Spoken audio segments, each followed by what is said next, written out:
एक गांव में एक किसान अपने दुखों से दुखी था।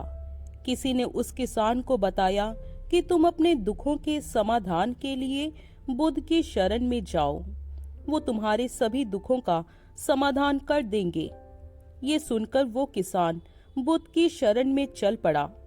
जैसा कि हम सभी के जीवन में होता है, वो किसान भी अनेक कठिनाइयों का सामना कर रहा था। उसे लगा कि बुद्ध उसे कठिनाइयों से निकालने का कोई उपाय बता देंगे। वो बुद्ध के पास पहुंचा और उसने बुद्ध से कहा कि हे बुद्ध, मैं किसान हूँ, मुझे खेती करना अच्छा लगता है, लेकिन कभी भी वर्षा पर्याप्त नहीं होती और मेरी फसल बर्बाद हो जाती है। पिछले साल भी मेरे पास खाने को कुछ नहीं था और इस साल जब मैंने फसल बोई तो इस बार बहुत अधिक वर्षा हुई, जिसके कारण मेरी फसल को नुकसान पहुंचा। अभी भी मेरे पास खाने को पर्याप्त नहीं है। बुद्ध उसकी बात शांति पूर्वक सुनते रहे। किसान ने कहा, मैं विवाहित हूँ, मेरी पत्नी मेरा ध्यान रखती है, मैं उससे प्रेम करता हूँ, लेकिन कभी कभी वो मुझे परेशान भी कर देती है। कभी मुझे लगता है कि मैं उससे उकता गया हूँ और कभी मुझे लगता है कि वो मेरे जीवन में ना होती तो अच्छा होता। मेरे बच्चे भी हैं, वे भले हैं, पर कभी कभी वो मेरी अवज्ञा कर देते हैं और कभी तो वो मेरी बात नहीं मानते। तो मुझे ऐसा लगता है कि मानो वो मेरे बच्चे ही ना हो। किसान ऐसी ही बातें बुद्ध से करता गया और एक एक करके अपनी कठिनाइयों को उसने बुद्ध को बताया।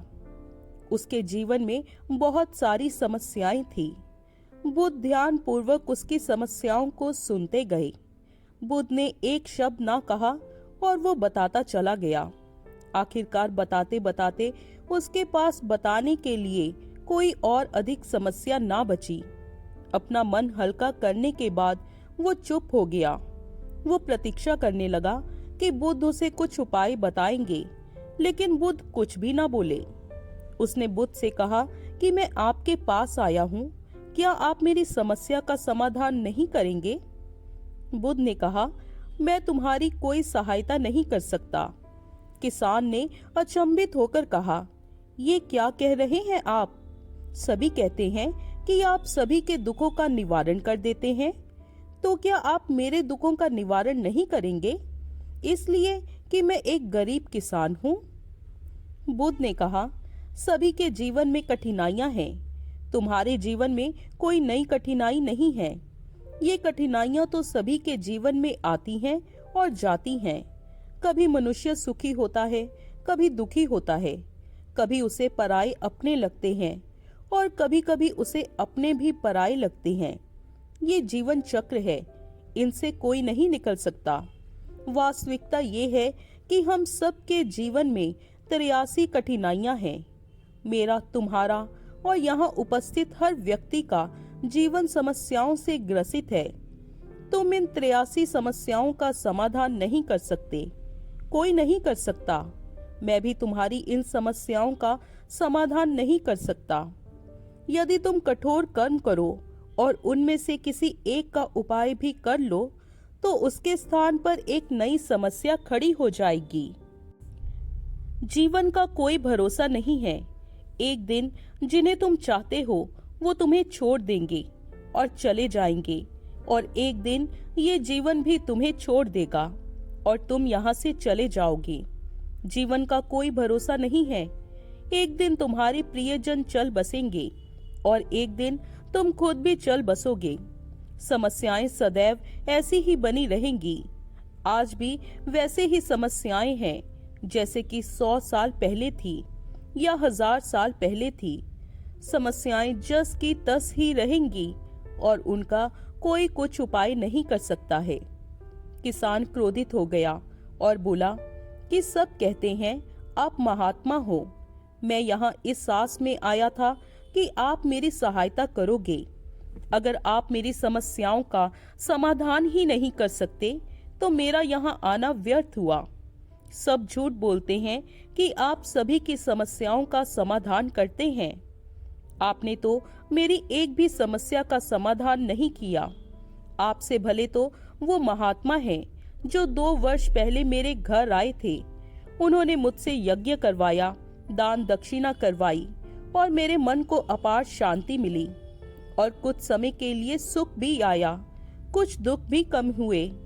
लेकिन आपने तो मेरी किसी भी समस्या का समाधान नहीं किया। आपने तो सीधा मुझे मना कर दिया। बुद्ध ने कहा, क्या तुम्हारे वो सब करने से तुम्हारे सब दुख समाप्त हो चुके हैं?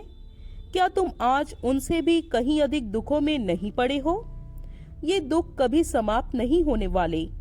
किसान ने कहा, क्या तो फिर मैं ये मान लूं कि आप मेरी कोई मदद नहीं कर सकते और आप मेरी समस्याओं का हल नहीं निकाल सकते? यदि आप मेरी छोटी छोटी समस्याओं का हल नहीं कर सकते हैं तो आपकी शिक्षाएं किस काम की? बुद्ध ने कहा, मैं तुम्हारी 83 समस्याओं का समाधान तो नहीं कर सकता हूँ, पर हाँ, मैं तुम्हारी 84वीं समस्या का समाधान कर सकता हूँ। किसान ने अचंभित होकर कहा, 84वीं समस्या? वो कौन सी समस्या है? बुद्ध ने कहा, वो ये है कि तुम नहीं चाहते कि तुम्हारे जीवन में कोई समस्या हो। इसी समस्या के कारण ही सारी समस्याओं का जन्म हुआ है। अगर तुम इस बात को स्वीकार कर लो कि जीवन में समस्या होती ही है, सभी के जीवन में कोई ना कोई कठिनाई होती ही है। तुम सोचते हो कि इस दुनिया में तुम सबसे ज्यादा दुखी हो और तुम्हारे जितना कोई और दुखी नहीं है, तो तुम अपने आसपास देखो कि तुम्हारे आसपास जितने लोग हैं, क्या वो कम दुखी हैं? तुम्हें अपना दुख बड़ा लगता है, जबकि तुम्हारे आसपास रहने वाले सबको अपना दुख बड़ा लगता है। इस दुनिया में सभी को अपना दुख बड़ा लगता है, चाहे दुख छोटा हो या बड़ा हो, लेकिन वो जिसके साथ घट रहा है उसके लिए वो बड़ा होता है। हम किसी दूसरे के बारे में विचार नहीं करते, बहुत दूर के बारे में तो हम बिल्कुल विचार नहीं करते। कोई सगा संबंधी हो तो उसके बारे में हम थोड़ा विचार करते हैं, लेकिन बात जब हम पर आ जाए तो हम बहुत विचलित हो जाते हैं। अपने जीवन में कोई समस्या ना होने पर या सुख होने पर हम दूसरों को उपदेश देते हैं कि ऐसे करो और वैसे करो तो तुम्हारे जीवन में सुख आएगा। तुम क्यों इतना दुख करते हो? दुख आता है और जाता है, लेकिन जब यही घटना हमारे जीवन में घटती है तो हमें ये बातें समझ में नहीं आती। हम सिर्फ अपने दुख से दुखी होते रहते हैं। तो यही है वो 84वीं समस्या कि तुम चाहते हो कि तुम्हारे जीवन में कोई समस्या ना हो। यही सब समस्याओं की असली जड़ है।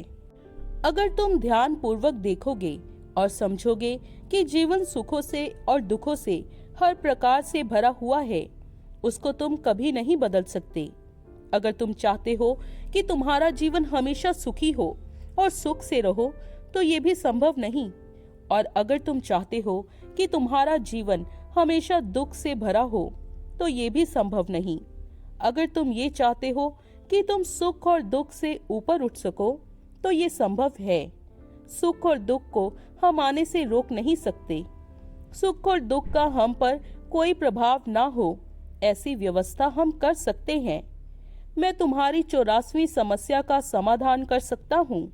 बाकी 83 समस्याओं का समाधान मेरे हाथ में नहीं है। अगर तुम चाहते हो कि तुम्हारे जीवन में कोई समस्या ना हो, तो तुम्हें इस बात को समझना होगा कि जीवन में समस्याएं आती ही हैं। हमें उनसे विचलित नहीं होना चाहिए। वो किसान बुद्ध के चरणों में गिर पड़ा और बोला, हे बुद्ध, मैं इतनी छोटी सी बात समझ नहीं पाया। आपने इतनी छोटी सी बात इतनी सरल शब्दों में मुझे समझा दी। इसके लिए मैं आपका बहुत बहुत आभारी हूँ। अब मैं अपने जीवन को पूर्ण रूप से जीऊंगा और कभी सुख दुख के फेरे में पड़कर अपना जीवन बर्बाद नहीं करूंगा।